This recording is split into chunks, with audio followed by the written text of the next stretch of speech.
Y con esta cápsula terminamos, ¿cierto?, toda la parte de motor y vamos a ver los aportes predictivos y las redes distribuidas a modo de ejemplo de integración sensorio-motor. Entonces, continuando con nuestro esquema, ahora veremos, ¿cierto?, el aporte de la descarga corolaria, de los modelos internos y de los comandos motores. Básicamente, cuando nosotros nos movemos en el espacio, nosotros ya sabemos qué es lo que le va a pasar a nuestro cuerpo en el mundo.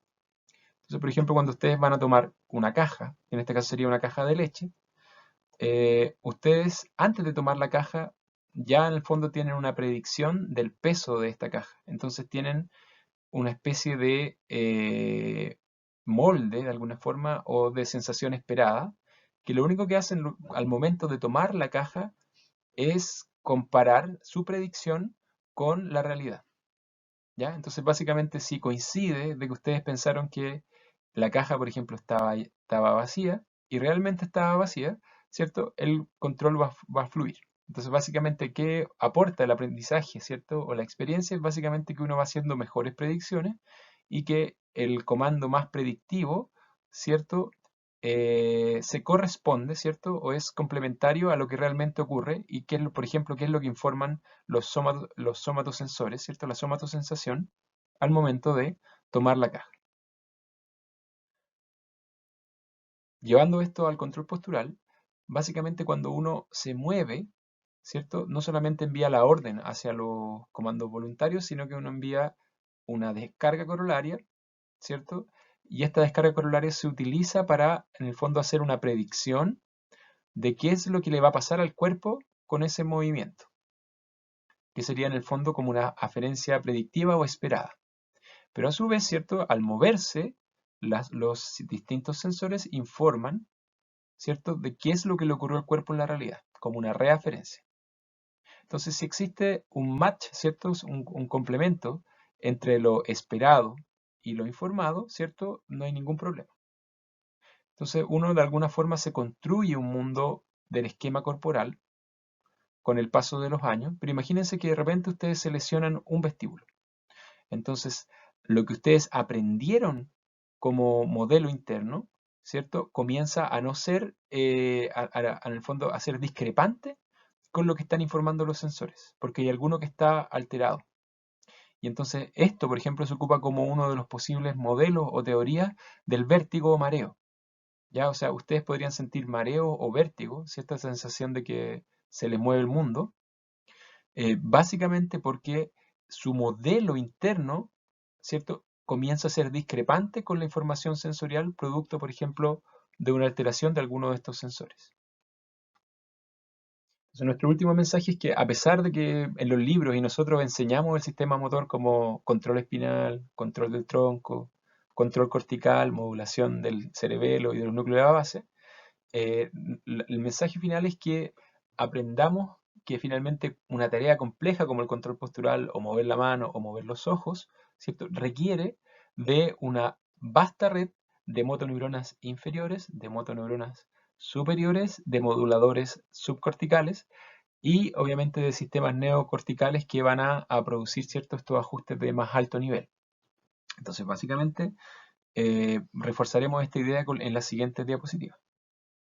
Entonces, para el control postural, la médula espinal estaría, ¿cierto?, dando todo lo que tiene que ver con la modulación somatosensorial.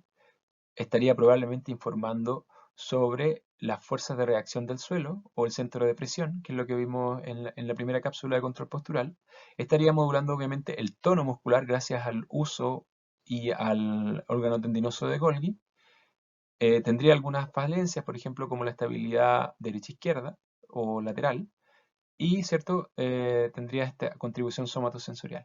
El tronco encefálico tendría básicamente control, ¿cierto?, en el tono postural gracias a las vías descendentes en combinación con el cerebelo. Ahí recuerdan la vestíbulo espinal, la rubro espinal, la retículo espinal y la tecto espinal, por ejemplo. Y acá estarían dados los circuitos automáticos, que es lo que vimos como ajustes compensatorios, como el del tobillo o la cadera, y tendríamos la contribución, ¿cierto?, vestibular al control postural. Los núcleos de la base y el cerebelo estarían modulando por una parte el cerebelo la ganancia de los comandos automáticos y obviamente también soporte cortical, y el núcleo de la base también estaría modulando lo que se le llama el cambio de programas motores o el postural set en relación a la situación del ambiente. Y un sistema intacto sería mucho más predictivo, ya que la neocorteza estaría aportando con la información visual y también con procesos complejos como la atención. Entonces, complementando la idea anterior, cuando la médula espinal, ¿cierto?, aporta con sus circuitos, lo que agrega al sistema es velocidad, porque tiene muy poca sinapsis. Entonces, acá se muestra esto muy claramente. Se le daña la fibra aferente que entra por el asta dorsal de la médula espinal a un animal y se mide la respuesta en un músculo que es el glúteo medio. Normalmente, el glúteo medio se muestra en un sujeto control, ¿cierto?, en gris, y si se fijan, cuando se daña esta fibra aferente, se produce un retardo del inicio de la respuesta del mismo músculo. ¿Ya? O sea, básicamente, este control rápido, mediado por circuitos espinales, se pierde, ¿cierto? Y esta respuesta automática se vuelve un poco más tardía.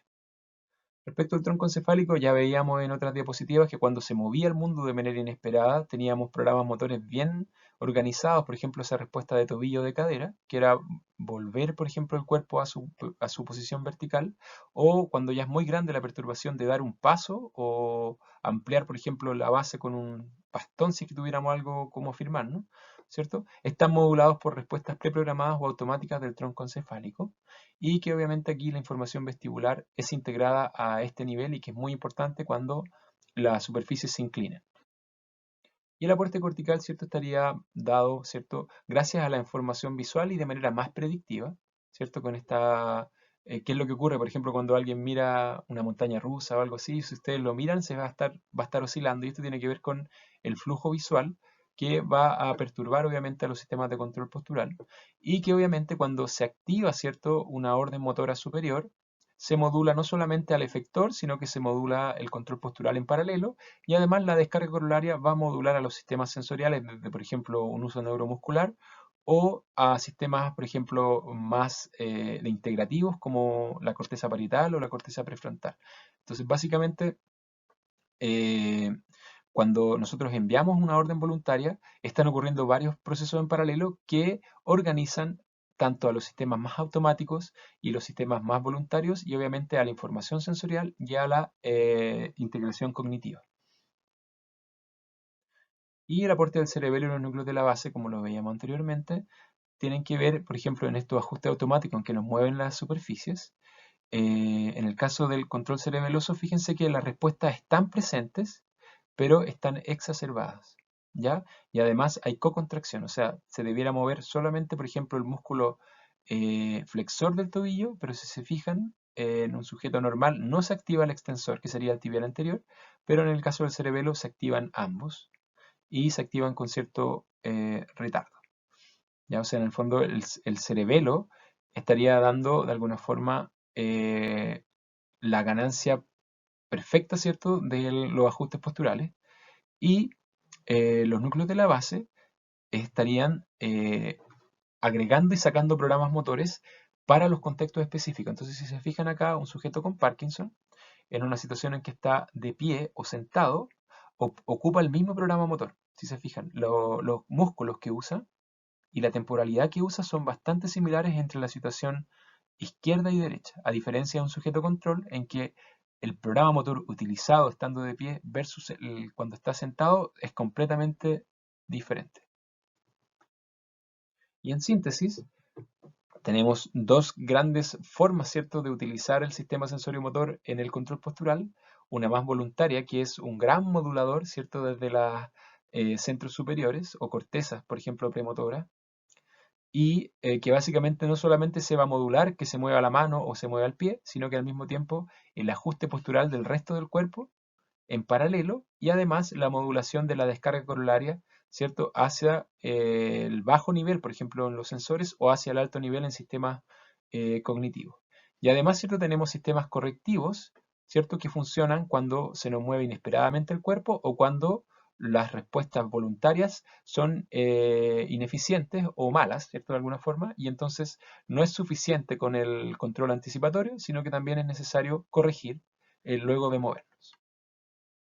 Espero que, a pesar de que esta es una materia compleja, ¿cierto? Les pueda ayudar, ¿cierto? A tener una integración un poco más amplia y a salirse un poco de estas casillas de sistemas muy separados y tener esta visión más integral. Muchas gracias, espero que estén muy bien.